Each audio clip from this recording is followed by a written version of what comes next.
Florida's Fourth Estate with hosts Ginger Gadsden and Matt Austin, the show where we bring Florida into focus.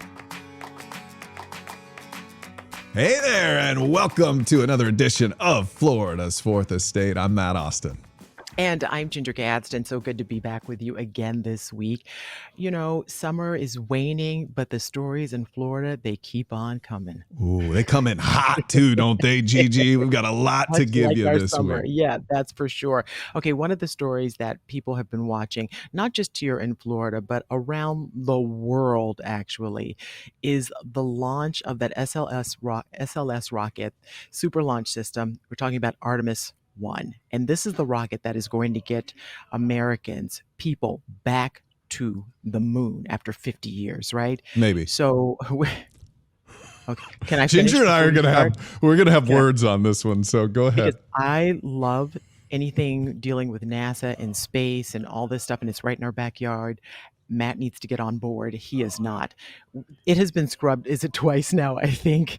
They did some wet dress rehearsals, which is a terrible sounding name for something that just means they've done dress rehearsals, fueling it up. Yeah. Yes, it's just the fuel. And we were all set, ready for this big launch to happen. And they got as far as they did in the dress rehearsal, and then they were going to go one more step, which they did not do in the dress rehearsal. And then it didn't work. Mm-hmm. Twice. Okay, can I clarify here real quick? I have nothing against the space program. I think what they did 52 years ago was absolutely incredible. Maybe the biggest achievement mankind has ever seen. But we're trying to do the same thing that we did with less technology than I have on my iPhone. And they keep screwing it up. They're billions of dollars over budget. Right? They're years behind schedule, and we just keep getting more and more behind schedule. I'm making Ginger mad, so go ahead. I'm so angry because it is not the exact same thing. What's happening is, President Kennedy said, we need to go to the moon. So when your president says, hey, we're going to do something, boom, you got to do it. It took them 10 years back then to do it, but we did it, right? Our mission was to beat Russia to the moon. And so far, Americans have been the only people to go to the moon, to land, to put boots on the moon, right? So now we not only want to put boots back on the moon, we want to build a system to go beyond, like to Mars. So it's not the same thing, which is why they have to be so careful, because it could really be a huge setback. You have a $4 billion rocket sitting on that pad. You can't just fire that thing off. If there's a leak, you're going to fix it. Are you going to drive your car if there's stuff like hanging off? If do cars even have mufflers anymore? If your muffler is dangling, Matt, are you going to drive your car? No, you're going to fix it. Well, you know what? If my mechanic was supposed to fix it like 2 years ago and they didn't, and they charged me billions of dollars more than they said they would, my mechanic would get fired. So how come nobody is losing their jobs over it? Not that I want people to lose their jobs, but it's like, what is happening? It's so nebulous. And it's like, okay, well, we'll just push it off. Back when we made these achievements, back when we made it to the moon and put boots on the moon, there were specific timelines. I get it. Tons of people were working on it and that sort of thing. Correct. But they would say, here's where we're going to circle the moon. Here's where we're going to get on the moon. Yeah. Boom, boom, boom. And they hit their marks. We are not hitting our marks. And I'm not saying I'm not glad that we're doing it. Love the space program. We need to be up there. I just don't feel like they're doing the best job right now. Sorry. Okay, can I say one more thing? Go ahead, you finish it up. Be done with it, and then I'm not going to speak to you ever again. The other thing that makes me very cautious and very nervous too is that our launch director is Charlie Blackwell Thompson, right? If this does not go well, they're going to blame it on her. And this may be the only shot she gets at doing this, because you know how you people are, and when I say you people, I mean men. They'll be like, yeah, we gave him a chance, now push her aside. So I want this to be so successful that there is no question that she is capable of doing this, and that the next woman in line will also be able to get the chance to do it. All right. Well, I hope she's successful as well, but She's just got to get the job done. She's got to get the job done. And I don't know whose fault it is. Moving along before Ginger, she's at my desk and she can break all of my stuff right now without me being able to do anything. So let's talk about a very Florida story. Guy, he is out in the wilderness, this gentleman, and he's kind of found himself lost in the woods. He decides, I want to go across. And I think as we've looked into this, it seems like this gentleman is homeless and he's sort of kind of going through the woods and he needs to get across this lake. Instead of just walking around the lake, Gigi, he decides, I'm going to swim and I'm going to make it easier, which is never a good idea because there's a gator in pretty much every lake in Florida. So this is what happened to my friend here. This is out in near Mayaca. I look over and there's a gator on my right-hand side. So I went to swim. And she got my forearm, so I grabbed her like this, and like she's trying to roll, but she snapped her head, so my arm went backwards like this completely. Okay, so I want to say this guy, I feel terrible for what he's been through, and the fact that he survived is pretty amazing because not only did that happen, and he describes after the fact like what his arm looked like. It was just bone and just strings, and his fingers are twitching. It's not like he got immediate medical help, Gigi. This guy was meandering around the woods with this jacked up arm for 3 days until he was able to find a guy on the other side of the fence. The local news organization there said, they talked to him and he said, man, when I saw this guy, I didn't know if he was dead or alive or what. So, a zombie, whatever. I mean, I just can't imagine stumbling across someone who had been through all of that. But I give him credit. That guy is a survivor for sure. Because I'm telling you, I would just be like, Lord, it's my time. Just take me. 3 days with your arm like that out in the swamps of Florida? I mean, No. And I'm glad he made it. You know, I'm glad he survived, and I hope he gets a lot more help moving forward because he seems like a sincere guy. He seems really nice, and I just feel terrible for his situation. Yeah, me too. So we've got this shark story here. That's another more animals sticking with the attacking animal people. theme. Yeah, this one's awful. You know, when you go on a cruise, and I think maybe you've been on one or two, and I've only been on a couple. You book these excursions, and you know this ship. It's Harmony of the Seas. It left Port Canaveral Sunday, and this woman who was vacationing with her family, they have an excursion. They didn't book it through the cruise line because you don't have to book your excursions through the cruise line. They did it with an independent operator in the Bahamas, and she was attacked by a shark. This is another one we disagree on. I always say someone was bitten by a shark because you can't be attacked if you're in the shark's house. But this time she was really attacked by this shark, and it killed her. And it's one of those stories where you think, oh my gosh, I do that when I go on vacation. I go on excursions, and she was just snorkeling. So here's this woman who goes on this cruise, and people don't think cruises are dangerous. You think you go, you have a great time, and you come back. But her family is grieving now, and the people in the Bahamas are upset because it happened in an area that is popular for snorkeling, and the water is crystal clear. So the shark had a clear view of her, and it was a bull shark, and just went right for her. And it's just devastating that happened. And anytime something like that happens, tourists kind of pause and they're like, is it safe to go? And the answer is, it is. Sort of. I mean, you just, like anything else, you just have to be careful. And, you know, it's just, it's awful that happened. Normally we hear about shark bites all the time because people are swimming here in the waters of, in Florida. But it is unusual that someone is killed in the way in which she was killed. It's we had that. We had that story earlier in the year where a boy was out. I think he was scalloping and his foot got bitten off. But he survived. We've seen people, lose some fingers and hands and or get their cat. We always see like calves that like get that nasty bite mark or something. But for a woman to actually die while out there just enjoying her trip. But you're right. I mean, it can be safe. But I mean, even if you're with the cruise, even if this is a sanctioned activity, unless they have put nets out to keep the sharks away from you and you're in a protected little cove, which they can't do because that's going to disturb the wildlife, you're taking a chance out there. It's just the way it is.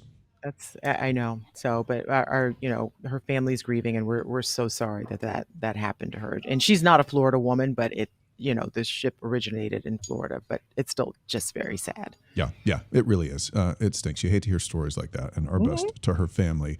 All right, we want to wrap things up here, the end of our headline segment, with a story that blew up on the TikTok. It's my favorite social media app right now. So this was posted on TikTok. We're going to play it for you here. I'm sorry if you're listening. You're going to see a guy running across the screen.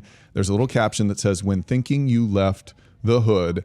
And then behind them is a cop running, and there's a little music played in. So let me just show you this. It's got 4.5 million views as of this taping. Yeah. Can't wait until tomorrow. I want to see what tomorrow brings. Okay, so one of the reasons people were so fascinated by this video, you see this guy running, and you see this deputy behind him chasing him, full gear, by the way. We're talking Florida summer heat, full gear, cardio, all right? And everybody was like, there's a 0% chance that this deputy is going to be able to catch this guy. Ginger, when you saw it, what did you think? You didn't think it was going to happen, right? No, I didn't. And if you did not see the deputy behind this guy, you thought this guy was just out for a neighborhood run. And then you see this deputy full speed ahead. And he is gaining every time you see it. In each clip, the deputy is closer and closer, which I don't know if you know this, but we've had a lot of incidents that have not ended this way or ended this well. Yeah. And kudos to that deputy, because he could have tased him. He could have shot him while he was running away, but he didn't. In the back or something. So this is how it happened. Yeah. It started off as just a regular, pulling the guy over. And then he starts to put the cuffs around because the guy won't get off the phone. You could tell this gentleman's nervous. Turns out he has warrants out for his arrest. He got arrested for trafficking meth and cocaine, and he just ends up taking off. And the deputy runs about 1/8 of a mile, according to him. And he catches the gentleman. The guy just stops and he arrests him. And that's the best ending possible, because we could have been covering a story where, a deputy shoots and kills a suspect or something. And I'm glad that that's not the story we're doing, that we're doing this story, that it's entertaining for a lot of people, but it really could have had a terrible ending. We have seen it end so badly. But so many it's times. an example too, Matt, that a lot of people have ill feelings about the police, and sometimes that's warranted. But in this case, you see that guy running to chase this man, and does everything he can to catch him, does his job really well. Yeah, absolutely. And he's got some hella cardio, so nice job. Look for him in the Summer Olympics. The gear marathon. So good for him. And thanks for joining us for Headlines on Florida's Fourth Estate. After the break, we're going to introduce you to our investigator, Louis Bolden, who might change your mind on a story that has been heavy in the headlines here in Florida. Stick with us after a quick break. And welcome back to Florida's Fourth Estate, everyone. I'm Ginger Gadsden, alongside my co-host, Matt Austin. One of the reasons we love doing this podcast is because we get to dive deep into stories that really matter to everyone. That's right. In Florida's Fourth Estate, we like to be centered around journalists. That is the Fourth Estate, the media.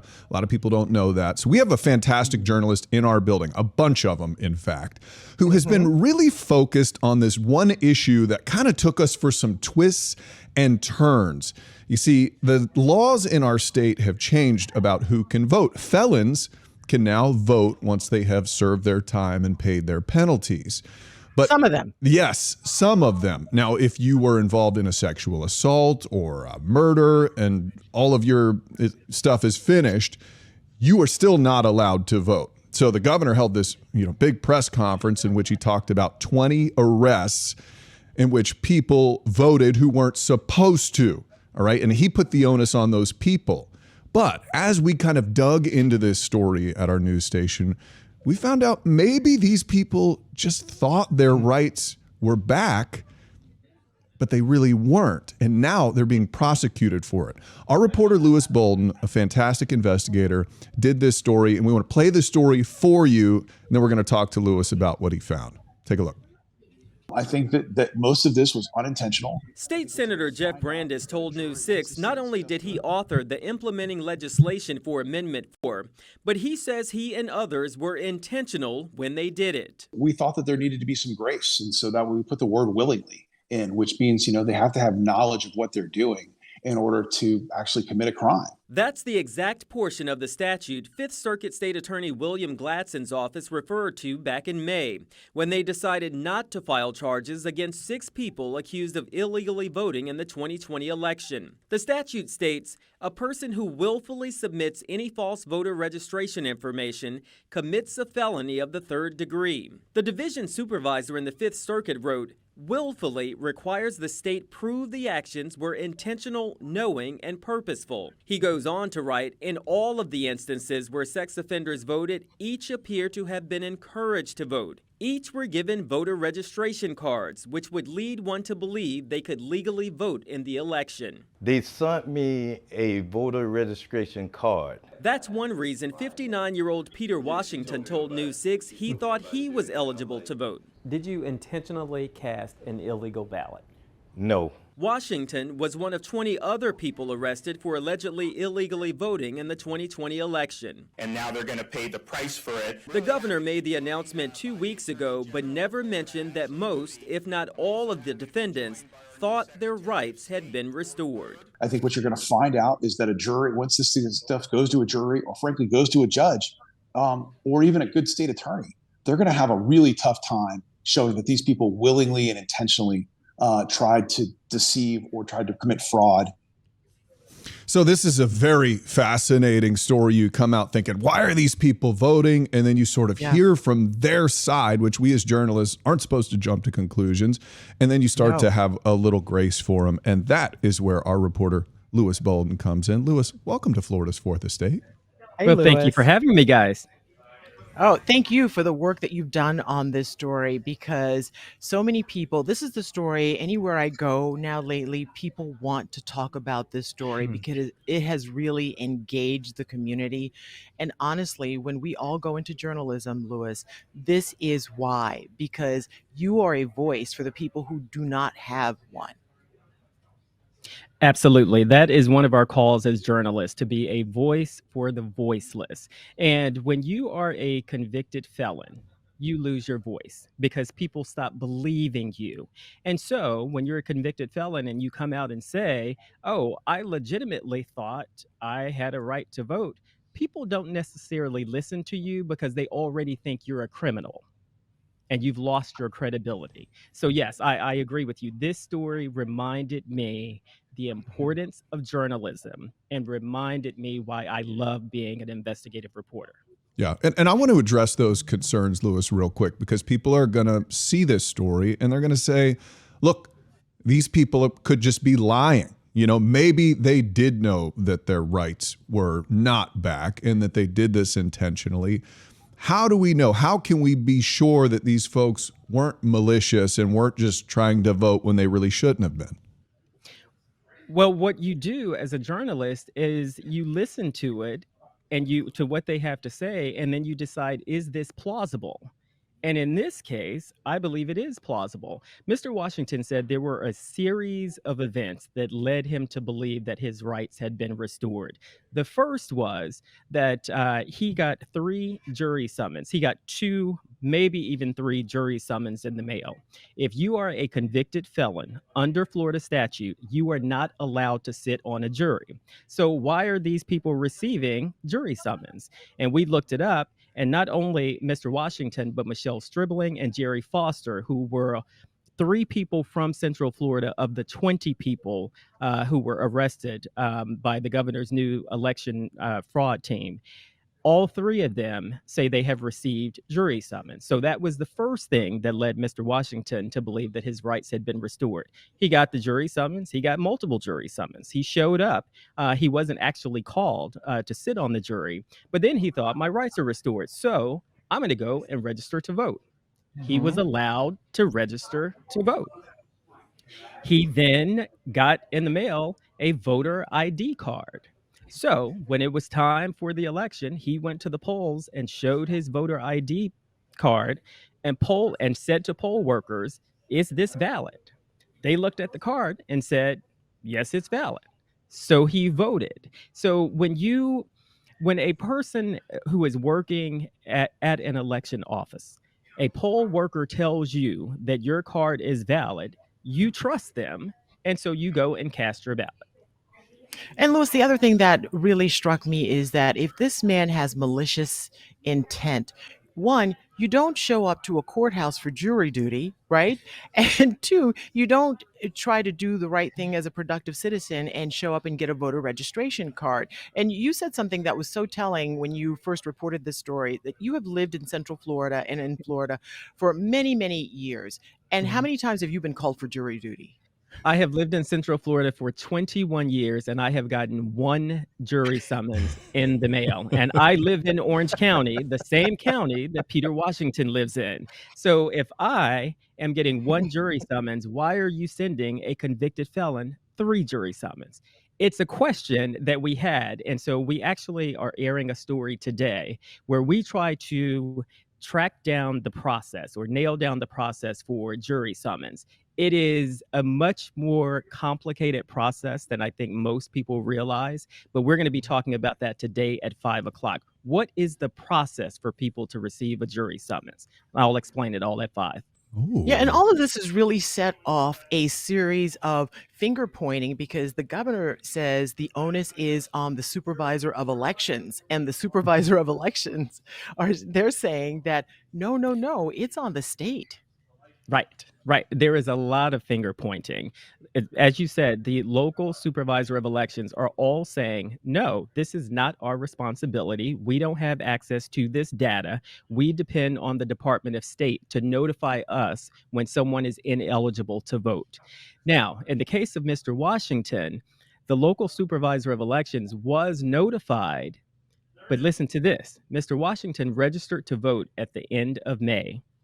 The state notified the local supervisor of elections at the end of December that Mr. Washington was ineligible to vote. But guess what? The election was in November. So he had already voted. So there is a huge lack of communication between these government agencies. And that's what we're trying to do, is trying to figure out is where the breakdown in communication is. And as a journalist, that's always the hardest part, when you're trying to figure out, okay, this person's pointing at them, they're pointing at them. So have you been able to get a sense of maybe whose fault this actually is if the state has to get the information to the supervisor of elections in a certain amount of time and they're not doing it, can we nail down whose fault it is? Well, we're very lucky in that we have these things called Florida statutes.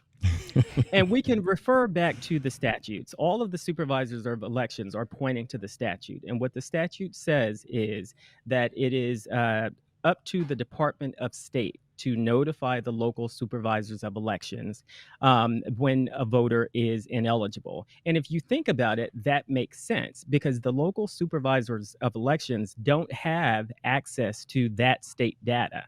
They don't have access to the state sex offender registry. The state does that, not local county supervisors. And this really has set off another series and it could set off a series of more problems for these people who feel or think and believe that they are eligible to vote because they've served their time, right? And now, if they are rearrested for something, they could possibly lose their jobs. And in the case of Mr. Washington, the thing I remember about your story, Louis, and I encourage everyone to watch the entire thing by going to clickorlando.com, is the fact that he said he promised not to hurt his wife.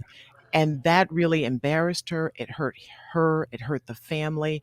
And you could just tell that he was sincere in what he was saying. He was so emotional about it. We talked earlier about how do you get to the bottom of it. And when you listen to someone, you first decide, is what they are telling me, is this plausible? And then you look for the BS meter. Is this person believable? Mr. Washington, there is an authenticity to him. That is his gift. And he got very emotional. The only time he got emotional during that interview was talking about his wife.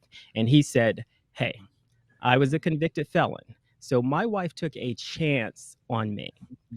And when she took that chance, I promised her that I would never get in trouble again." So when he got arrested for voting, he said it brought all of that shame back on his family. And he was embarrassed about that, and he felt like he let his wife down, and that is the worst part of it. Now, he's still facing criminal charges. And so this is a serious thing that people are being arrested. It is a felony. It is, when you're a convicted felon, Mr. Washington was telling me that it takes so long for you to gain people's trust again, even family and friends and employers, so he crossed that hurdle of getting a job. He did so well on his job that he's now started his own business. And now with this arrest, all of that could be in jeopardy. So it's a serious situation that all of these people are facing. Yeah. And you're right. When we saw that story, the reason you're on this podcast is not just because of your great reporting, but when you watch him, when you see that soundbite, him talking about his wife and how long ago all this was, and this is just basically dredging up the past, you feel for him. And that makes that's what makes good journalism. The emotion, you get to see that point of view that we really wouldn't have seen otherwise, as he's just kind of demonized as an old felon who shouldn't be voting and was probably lying about it. Louis, can I ask you how the power of journalism? I'm sorry, Ginger. Yeah, go ahead. No, I'm sorry to interrupt you, but I wanted to know, how did you find him? Did he reach out to you? How did you find him? After those arrests, my colleague, Eric Sandoval, pulled the affidavits for all of those people who had been arrested. 3 of them were for Central Florida. He passed those affidavits along to me, and I went through them, and there were addresses in the affidavits. And I said, I'm going to go and track down these people. 2 of them talked to me. 2 of the 3 talked to me, Michelle Stribling and Peter Washington. It was a door knock. I just showed up at his door. His wife was the gatekeeper, and I showed up on a Friday, and he was not home, and I had to convince her to allow me to speak with him.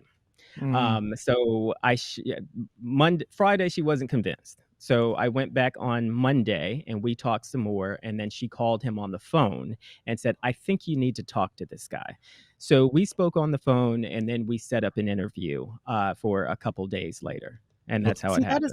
That is just another layer to the reporting, too, because it's not like he sought you out, because we have all received letters from prisoners, and everyone's innocent, right? Everyone who's locked up is innocent. But you sought him out. He didn't go looking for you, which is another thing that I appreciate about this story, is like he wasn't writing all the news stations a letter saying, I've been done wrong. He was just going to face the consequences, because it's not like he can call the governor or go to, Tallahassee and talk to him. You can do that, though. Right. And here's the thing. When you show up, you don't know what you're going to get. I very well could have interviewed Mr. Washington and went, what he's saying doesn't add up, or he's not believable. And that would just be the end of it. And it never would have hit our air. We do that. Just because we interview someone doesn't mean that it's going to end up on our air. But with him, it was different. What he said made sense. You can see the series of events that led him to believe that he was eligible to vote. And so we went with the story, and that story has legs. I am still doing follow-ups to that story. Yeah, and we're excited to see more of your follow-ups. When you're a journalist, you got to have some horse senses. You do that interview, you wonder, can I trust him? Louis Bolden, I'm so glad his wife trusted you and you were able to tell the story, and I know many more stories will be there to be told. Thanks for watching Florida's Fourth Estate this week. I'm Matt Austin. And I'm Ginger Gadsden. If you get in trouble, call Louis Bolden. Oh, yeah. It's my first call. I'm not calling a lawyer. I'm calling Lobo. Have yourself a great week. Bye.